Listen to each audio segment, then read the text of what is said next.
Hey, and welcome to a brand new WAFF 48 podcast, The Lead Story. I'm 48 executive producer Mike Brown. And I'm anchor Margo Gray, and this is a show about journalism in movies, hosted by two very experienced journalists. Every couple of weeks, we'll be back in your feed with a new episode breaking down a different movie about the news business. What do they get right? What do they get wrong? And what stories from our careers come to mind while we're watching these movies? So in these episodes, we'll have some exciting guests featured, but today is just the two of us. So for those of you who may not know, I'm Margo Gray. I have called WAFF 48 News home for the past 16 years, a total career in journalism for 18 years, but Huntsville has been very good to me. I've gone from a beat reporter, general assignment reporter, to investigative reporter, and then news anchor. Yeah, and as I said, I'm Mike Brown. I'm an executive producer here, and basically my job is to help the reporters with their stories. It's to write the stories that Margo reads every day and all of our other anchors. And I've been here at WAFF since 2012, and I spent 6 years at another station here in Huntsville before that, and a couple years in radio before that. So between the two of us, I think we've got like 40 years of, let's just round it to 40 years of experience in the news business. So, you know, we're not just a couple of kids talking out of school here. We know a little bit about what we're talking about. And the first movie that we're going to talk about, we're swinging for the fences here. This is the defining journalism movie to a lot of people, All the President's Men from 1976. Margo, quick rundown, who's in it? What's it about? Dustin Hoffman with his handsome self as Carl Bernstein. Now wait, let's stop right there. Dustin Hoffman over Robert Redford? They're both good looking, okay? So Robert Redford as Bob Woodward, and then Jason Roberts as the great Ben Bradley. Jason Robards, he won the Oscar for this role. Did you know that? Robards. Yeah, he won the Oscar for this movie, and he won again the next year for a different movie. Okay. Directed by a guy named Alan J. Pakula. We'll talk more about him later, but let's get into it right away. Let's talk. We're going to go through the plot. We're going to talk about what we think about it as journalists. So, right off the top, very first thing we see is the break-in at the Democratic headquarters at the Watergate Hotel. Bob Woodward, he gets a call in the middle of the night. You need to go to court and cover this arraignment. This is why getting stories tipped off to us early is so critical. Oh, absolutely. When you're first on something, you have the lay of the land. You know the key players. You know what is coming next, and you can get that first bite at that apple that all the other stations don't have. It's true, and think about it this way. If we were to get a press release from the Democratic Party saying there's been a break-in at a hotel, when did it happen? 2 days ago, well, we missed the arraignment. Right. We missed the story, because the story really kicks off when Woodward goes to the arraignment and he hears this guy mumbling, I was in the CIA. What? Yeah, Say that again? Right. This guy saying he's got the high-tech surveillance equipment. They got these big-name lawyers. A couple of bozos breaking into a hotel, they're not going to have big-name lawyers, so he sees these red flags right away. And speaking of things we see, I want to do this as a new segment on the show. It's called I Know That Guy, okay? I love this segment. I'm excited about this. I Know That Guy. We're talking about Dominic Chianese. He plays one of the burglars in the White House. In the Watergate break-in. Okay. Does that name mean anything to you, Margo? Not off the bat. Did you watch The Sopranos, Margo? Yes. Dominic Chianese is Uncle June. Oh, yes. Uncle Junior from The Sopranos, one of the burglars. Very cool. I love this segment. You couldn't really see them. They didn't highlight them. They were in shadow. Right, so I didn't know. I think that might be intentional. Yeah, Dominic Chianese. But yeah, he's a burglar. Very exciting. One of the first big roles he had. So another thing I want to point out here, the security guard in the opening scene played by the actual security guard. That part I did not know. Yeah. You're telling me information. It's what I do. The true security guard from the original. This is what I do as a producer, is I research. Right, my life is research. So yeah, his name was Frank Willis, and he had a very sad life after all this. He got a lot of awards for doing the right thing, calling it in, but ultimately they said, you're liability. Your name's in the papers. We can't have you. I don't understand that. 70s, I don't get that part. He did what you want all security guards to do. The list of things that had to go in place and scenario for this to play out like it did, it all hangs on Frank. So how is he then the pariah? There's the stories. You can go down a Wikipedia rabbit hole on this, and it's basically like your name's in the paper too much. We don't want any part of that. And I don't see how he's a liability. It's very sad. It's very sad. He died in poverty some 30 years after the break-in. Very, very sad situation. We'll have to go down that rabbit hole on another day. But getting back to the plot, Woodward's been to the arraignment, and he comes back to the newsroom. He says, I think it's obvious that this is all, a little bit higher up than just a break-in. And Jack Warden, who plays one of the editors, says, I got the quote right here, I'm not interested in what's obvious, I'm interested in what you know. And we as journalists, a lot of times, we know way more than we can report. Oh, 100%. There are a lot of topics, issues, conflicts that come up behind the scenes that are not for viewer consumption, and some that we are holding close to our chest before the other stations get a sniff of what's going on. And then we're just waiting for that right opportunity to release that information. And it's not just about trying to keep it out of the competitors' hands. A lot of times we don't have the full picture. We know there's more here. Right. We know that, as he said, I think it's obvious what happened. Is it obvious? Right. Here's some alternative. That's why we have these discussions in the newsroom every day. Here's some alternative things that could have happened that could lead to the same set of facts. And until you figure out what happened, don't give me what's obvious. Give me what's a fact. I think on a number of occasions we'll go around the newsroom because when you get into the news industry at first, the one line you hear, and I don't know if you heard this in J school, journalism school, that it's not always face value, and that no news story is new. Right. We've encountered this before. Maybe the players are different, a slight change in the scenario, but there's nothing really new. People who have been in the news industry have covered this story before. It's just how will your approach be? What are the approaches? What are the specifics? Those are the real difference. Exactly. So the story's really going nowhere until all of a sudden a source inside the White House gets to Woodward and he gives some of the information from one of the address books of the burglar. Yeah. We see Woodward playing phone tag for hours trying to figure out who Howard Hunt is. Yes. And today that would take 20 seconds on Google. He would have a LinkedIn. True. You'd have all of his books for sale. Right. I mean, you and I both came up in an age where the internet was already established well in newsrooms. It was still, the new thing back in the early 2000s, but we didn't have to dig through, maybe you did, I didn't. We didn't have to dig through 300 phone books. We didn't have the Tacoma, Washington phone book in our newsroom. I mean, I have used the white pages to track people down, but it was already digital by then, online. It was. So that was one of the things as we do this series, some of these old movies, the typewriters, the smoking, the drinking, it's not like that anymore. So all of that was so nostalgic and beautiful to see, just how much they had to go through just to get it in print. Yeah. These stinking typewriters in this newsroom, rotary phones, just trying to call contacts. Oh my God. I loved watching it, but I will tell you the truth, watching this movie gave me such anxiety. Yeah. I mean, it really goes back to when you have that hunch, it's all great. Yeah. But getting it on the air is a totally different situation. For sure. And he was out front. Yeah. Bob Woodward was out front of everybody else when it came to this story. And that's something they talk about a little bit later in the movie. They're having the big managers meeting where Woodward and Bernstein aren't in there. It's all the managers, the editors, and they're going, what makes us so brilliant? There's 2,000, I think the quote is, there's 2,000 reporters in Washington. Why are they the only ones with this story? And I've had that happen a number of times. I'm sure you have too, where we've got this story. This is huge. Why does the other station not have it? Why does the newspaper not have it? So then you start to think. What are we? Yeah, then you start to think, am I wrong? Yeah.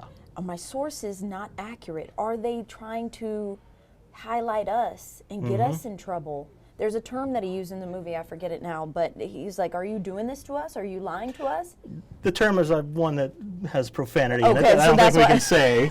It involves rats making love. But you remember it now. Yes. But yeah, that's a concern, and we'll talk about that more in an upcoming episode on the movie Absence of Malice. There's a spoiler alert. We got that movie coming up, where the DA is putting out this false information to the paper for their own purposes, their own agenda, and that's something we have to consider. Yeah, I just can't believe that I had not watched that movie, All the President's Men, because it's so good. It's amazing. It's so good. It was nominated for Best Picture, didn't win. Rocky won, but if you ask people today, which would you pick? 100%. Yeah. I just loved his persistence, that he just would not take no for an answer. Yeah. And how many cups of coffee? The 20 plus cups of coffee. 20 cups of coffee, at the bookkeeper's house. Just to get that bookkeeper to spill the beans. Just the tiniest bit of beans, too. Not even anything big, just a little bean that he needed. But that was, I don't know who has that in them these days. Yeah. I really don't. And another scene similar to that is when they're at the library and they've got those hundreds or thousands of slips, and they're going through the slips trying to find what books were checked out. Again, something would be much easier on the internet, or they would just say, no, get lost these days. Exactly. But that just, and it's for a small little detail that I don't even think is all that important to the story. It's about who checked out, and it ends up being a footnote. And how many times have we done so much research on something that doesn't even make the final cut? That's true. We get, and this is more information than you've ever asked for, but we get well, that's what the show's all about. Emails, phone calls. There are people who, I mean, you have to vet the person. You feel... For sure. We get a lot of sob stories, and half the time you want to just say, oh my gosh, this has to be front page. This has to be top story for tonight's newscast. And then when you really start to chip away, you realize that they're actually lying to us and not telling the whole story. And then when you find the person, because there's always, the person who said one side, the second, the other side, and then the truth is somewhere in the middle. And so it's just like you have to weed out certain things and be careful. And that's what they did. They were careful and had multiple sources confirm the same issue or the same story, tip, lead before they ran with it. And there's a scene where Woodward and Bernstein are finally in Ben Bradley's office going over one of the drafts, and you can see them on that couch. They're holding their breath as Bradley marks things down. And that's, as an executive producer, what I do to these poor reporters. I make them sit there and hold their breath. Marks things down, change this word, and no, I don't have it. You don't have it. You don't have it yet. You don't have it. It was anxiety inducing. I'll repeat that again, because it just puts you into their mindset of how difficult you're going up against the most powerful person in the free world. Sure. And his presidency is on the line, and connecting those dots on who knew what when. Yeah, and at this point, it's still early in the investigation. They're not even anywhere near the White House or even the president's office yet. They're in the White House council and here or there, the lower offices, but they can see where this is going, and they're like, we got to dot our I's and our lowercase j's here. Absolutely. I want to talk about Deep Throat because I feel as though Deep Throat in the American pop culture world has kind of skewed the public's perception of investigative journalism. How so? Here's what I mean. You said a few minutes ago, we get dozens of emails, hundreds of emails, calls every day. Check this out, check that out. I hear that, council person so-and-so is crooked. I hear that sheriff so-and-so is doing this, that, or the other. Like you said, oh my God, lead story, asterisk, if true. Right. And what happens is these folks will send us these tips, and they genuinely believe these things, and in some cases they may be true. But they're like, okay, that's what I know. And then you follow up. You ask, okay, I have some questions. What do you know? What can you prove? What can you tell me? And silence. Right. They just want to give the tip and then walk away. Right. They don't want to put be the person to put their face on camera. Right. They don't want to be that, even the person to give background. They don't want to do that. Just take this and go. Okay. Deep Throat, if you go back and rewatch the movie, he didn't do all that much. All he did was say, you're on the right track, you're on the wrong track. Right. Who are the people that really gave the information? Until the very end, though. The very end, he's kind of had it, and he's like, look, here, exposition dump, here we go. I've given you breadcrumbs, and you're following them, but now with people lying publicly and trying to throw the Washington Post under the bus, now you need the goods. Right. Now I need to just come out with it and tell you the goods. Yeah, but up to that point, who's giving them the information? It's the bookkeeper. It's the guy from the committee to re-elect the president, who later goes back and says, well, technically, but he's still giving them the information. And Deep Throat is just kind of like, playing games with them. Right. And if you want to give us a news tip, please give us your news tip, but you've got to give us somewhere to go after you give us the news tip. So what I want to talk about, you wanted to talk about Deep Throat. Yeah, for sure. But the sources and how important sources truly are. And we know, going back to J school again, and they'll probably say this term a million times, is that we've always been told you need 3 sources. 3 sources. If you have your 3, then you know you're rock solid. If your mother tells you that she loves you. I don't know that. You don't know that saying? If your mother tells you that she loves you, check your sources. What? You've never heard that saying? No. Google it, it's out there. Okay. Anyway. Check your sources. And another one of those sources is the Miami DA, where remember that scene where Dustin Hoffman is sitting in that waiting room all day as the DA is in his office, just kind of let him sit there. Right. Again, leading back to persistence and how important that was. But I do think that's where newspaper has the edge on us versus television news. And I just loved seeing the dynamic of the 70s and those Yeah. typewriters and what people felt comfortable sharing. They were so scared at that point, Yeah. even to a newspaper, that you wouldn't even be named. Imagine us trying to do that with video Yeah. cameras. And it's gotten no better since then. If, Right. if anything, this story kind of, is one of the, impetuses of people being like, no comment back. Exactly. One of the things I was shocked at is how free people were being with information in this movie. It's like, they would never tell us that today. That was another thing that I picked up on too, the no comment, and how Yeah. that is like, it's almost like people have been media trained from all those years now to just give us that line Yeah. and we'll go away. Yeah. And it has worked in a has lot worked. of situations. It has worked. And so, but again, they were persistent, but they also had the benefit of not sticking a camera in someone's face. Yeah. And that is where newspaper edges us out. Like, imagine those scenes of Woodward and Bernstein knocking on the door, the bookkeeper answering, and they've got a cameraman with them. Like, forget it. Yeah. It's never happening. That's Slam. why I feel like that story was Yeah. able to see the light of day.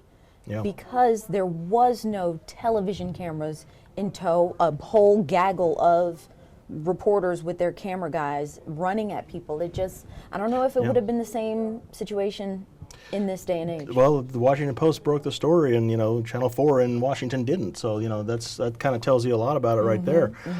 Skipping ahead just in the plot a little bit, just Ben Bradley, he has his big scene where he's telling them the story as he's heading out to some event. He's got a tuxedo on. He looks like $1 million. This is the scene that wins them the Oscar. He tells them that story about a time that he got a tip about the FBI. The FBI was going to replace Herbert Hoover. LBJ, Lyndon Johnson, goes up to the podium and says, not happening. Right. Screw you, Ben Bradley. That's a personal screw you to you. He wasn't wrong. His source told him this was going to happen, but he reported it too soon, and everything changed. Yeah. How many times does that happen to any station where you get your facts are correct, your sources are correct, you put it out there, you reported that a little bit too early. I know, and again, that's that fear of wanting to be first, and Yep. at the end of the day, we're a news business, and you want to hear it from us first. Yeah. But what is the trade-off? And will you put yourself out there and in a bad position for someone to flip the script on you, and then now you have egg on your face, even though your story was not wrong. Not wrong. But they changed it based on the story. Yep. Coming. Yeah, they pivoted, and that can be a reaction to the story. That can be what they planned to do all along, and Right. you just never know. Skipping ahead to kind of the end of the movie here, Right. I think this is important. The movie came out just like 3 or 4 years after Watergate. Very, very quick That turnaround I did here. not realize Yeah, very quick either. turnaround. Yes. So this had just happened. I think Jimmy Carter was about to be elected a few months after this movie was released. So Ford is still in the White House when this movie comes out. Yes. So in the next to last scene, where they think they're being surveilled, they're being followed, they go to Ben Bradley's house. You remember this? Yes. And they say, we're being surveilled. And he kind of goes out to them and he says, guys, half the country doesn't even know what Watergate is. You're putting out these great stories, nobody cares. How many times has that happened? Where when I was working at another different station here in town, we would break stories all the time. Right. Nobody cared. And then Channel 48 would do the story a few days later. Oh my gosh, it's the biggest thing in the world. Well, eyes matter. Yeah. At the end of the day, Yeah. eyes matter. And going back to the story, it's funny to me watching it now in hindsight, where we know the enormity of Watergate. Yeah. But half the time they were below the fold of the newspaper. And they made sure to show you that. Exactly. And in a lot of scenes where Woodward's working the phones, the very last scene is him typing away the typewriter as Nixon's being inaugurated. So this story did not stop Richard Nixon from winning the election. No. He was never going to lose that election. He won like 49 states or something like that. That's why it's so well done as a movie, to just leave you hanging on them feverishly typing. And he is on the TV. There again goes the balance between the TV, what's playing out on TV, and what they're working on so desperately to get to eyes behind the scenes. And it was really, really great. But here's what I love too, is just all the terms that are synonymous with journalism now came from that. Yeah. Which I know that, but to hear it again is just nice. It just It's puts 51 years now. exactly. The cover up is worse than the crime itself. That's now thrown around a lot these days. Yeah. Or follow the money. Follow the money. Follow the money is the root of all evil when it comes to what we're trying to highlight. Yeah. And that is corruption. You know, people preying on the little guy. All Sure. that comes back from following the money. Follow the money. It's good advice then, it's good advice now. Yeah. So that's I guess we should have said at the top of the episode that there will be spoiler alerts for the Watergate scandal and for this movie. So if you are just joining us from a time warp into 1972, you know, it didn't go so good for Richard Nixon, and this movie is pretty great. Do another segment now called Film Nerd Corner, and I'm the film nerd among us. You're the journalism Yes. nerd, I'm the film nerd. Yeah. I want to talk just a little bit about something you said, which is this movie made you feel anxious. Yes. And that's the point. This is a director named Alan J. Pakula. He made 3 movies in a row in the 70s. One was called Clute. It starred Donald Sutherland about a private eye. There was The Parallax View, which is an okay movie, to be honest. It's about a journalist as well, but it's a fictional story. This journalist, played by Warren Beatty, he witnesses a senator's murder, and then he becomes the target of the conspiracy. It's an interesting movie. It's not that great, but it's worth a watch, The Parallax View. And then the third movie in the Paranoia trilogy is All the President's Men, which is what we've been talking about today. So the Paranoia is They part really of... deemed it that? The Paranoia Yeah, that's what they call it. trilogy? Yeah, that's Oh, part wow. of that's part of what he does as a filmmaker. He then made Sophie's Choice, which talk about an emotional, heavy movie as well. He made some other movies, and he unfortunately passed away in a car crash in 1998. So his career was kind of cut a little bit short. He was in his 60s, but he could have kept going for a little while. Fun fact: Al Pacino. He was the first pick to play Bernstein before Robert Redford, who had the rights to the movie. Redford was the producer; he had the rights. He decided on. He's like, yeah, Dustin Hoffman. He's a good guy. So Things happen like they're supposed to. Really? It happens like it's supposed to. I can see Al Pacino in this movie, but it's a very different movie. Yeah, for sure. Yeah, I like Hoffman in it. So we hope you enjoyed our first episode. You can learn more about us and about the show, waff.com/theleadstory. Next week, I'm excited about this. It's a movie called Ace in the Hole, which if you've never seen it, please watch it. It's great. It's available for free most everywhere.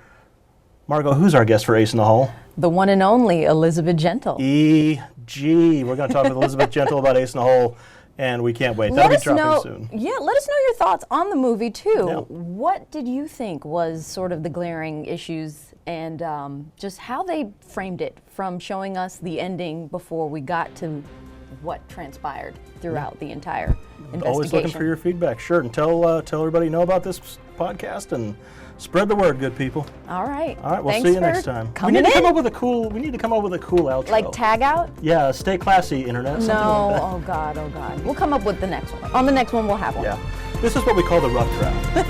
First pass. Yes. All right, take care.